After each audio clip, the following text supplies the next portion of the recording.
एक गांव के पास बहुत बड़ा और सुंदर बगीचा था। पास ही एक झरना भी था।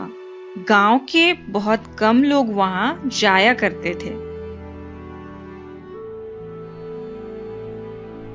उसमें तरह तरह के फूल खिले रहते थे और उस बगीचे में तरह तरह के चिड़िया भी घूमा फिरा करते थे, जिनमें कोयल, मोर, कबूतर, चिड़िया चहकते रहते थे। एक मोर हमेशा उस बगीचे में आया करता था। जब भी मोर का मन करता, वो झरने के पास चला जाता और पानी की हल्की हल्की फुहार पड़ते ही नाचने लगता था।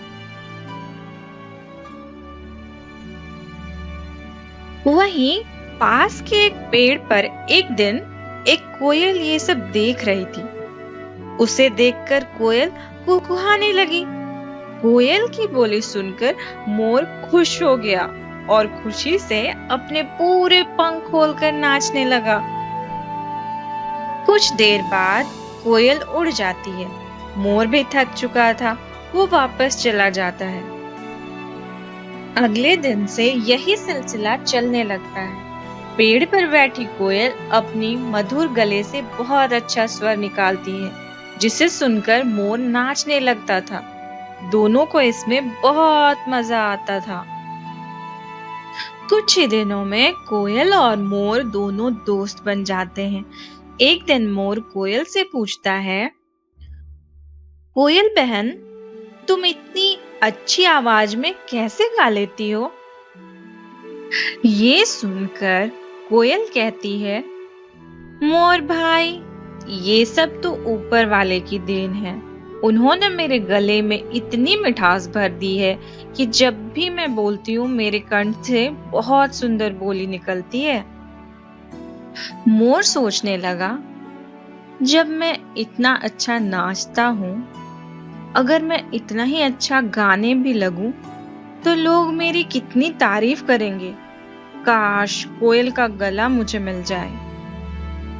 यही सब सोच सोचकर और परेशान होकर मोर अब नाचना छोड़ देता है। अब वो झरने के पास जाना भी बंद कर देता है। उधर कोयल हर दिन झरने के पास वाले पेड़ पर बैठकर कुहकुहाती रहती थी, लेकिन मोर वहां नहीं आता। मोर का मन अब नाचने में नहीं लगता था। वो हर समय यही सोचता रहता कि कैसे मैं कोयल की तरह गाने लगूं। वो कई बार कोशिश भी करता, लेकिन उसके गले से आवाज ही नहीं निकलती थी। एक दिन मोर एक पेड़ की डाल पर बैठा था। तभी उसे कोयल के जैसी बोली सुनाई देती है। वो ध्यान से देखता है कि एक आदमी पेड़ के नीचे बैठकर बांसुरी बजा रहा था। मोर ये देखकर बहुत खुश होता है। वो सोचता है, अरे वाह, ये तो कोयल से भी अच्छी आवाज निकाल रहा है। क्यों ना मैं इससे ये बांसुरी ले लूं।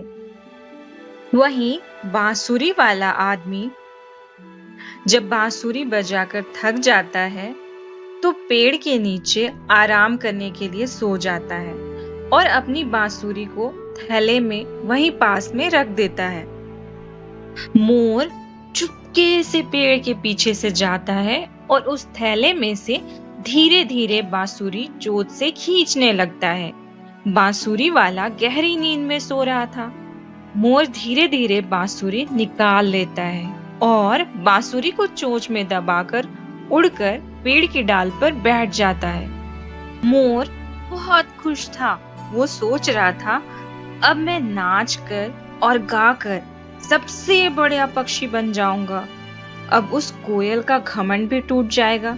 बहुत कहती थी, ऊपर वाले ने उसे ऐसा बनाया है, अब तो मैं उससे भी अच्छा संगीत निकाल कर दिखाऊंगा। लेकिन अब समस्या ये थी कि वो बांसुरी बजाए तो कैसे।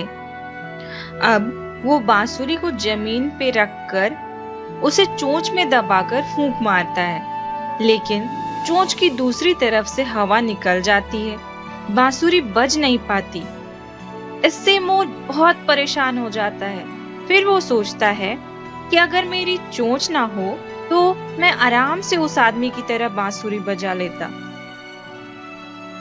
वो एक पत्थर के पास जाकर जोर-जोर से अपनी चोंच उसमें मारता है, लेकिन चोंच नहीं टूटती।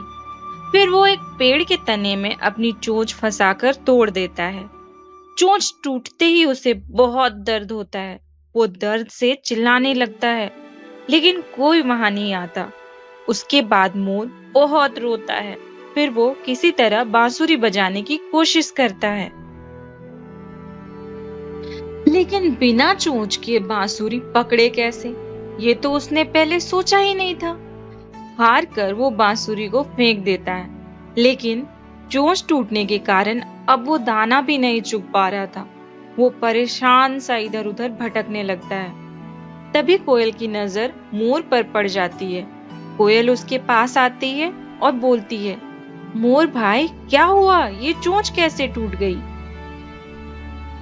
मोर उसे सारी बात बताता है। ये सुनकर कोयल उससे कहती है, भाई, मैंने तो तुमसे पहले ही कहा था, ईश्वर ने जिसे जैसा बनाया है वही ठीक है। तुम सोचो, अगर मैं नाचने लगूं तो कैसी लगूंगी? ईश्वर ने मुझे सुंदर नहीं बनाया, लेकिन आवाज बढ़िया दी। तुम्हें इतना सुंदर बनाया कि सब तुम्हें देखने को तरसते हैं।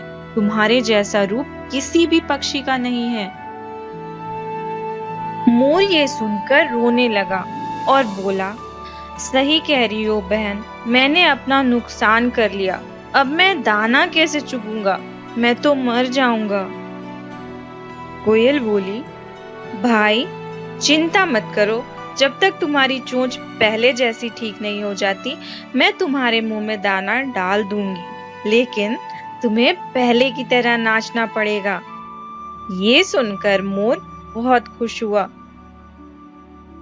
ये कहानी हमें ये सिखाती है कि हमें दूसरों से तुलना ना करके ईश्वर ने जो दिया है उसी में संतोष करना चाहिए।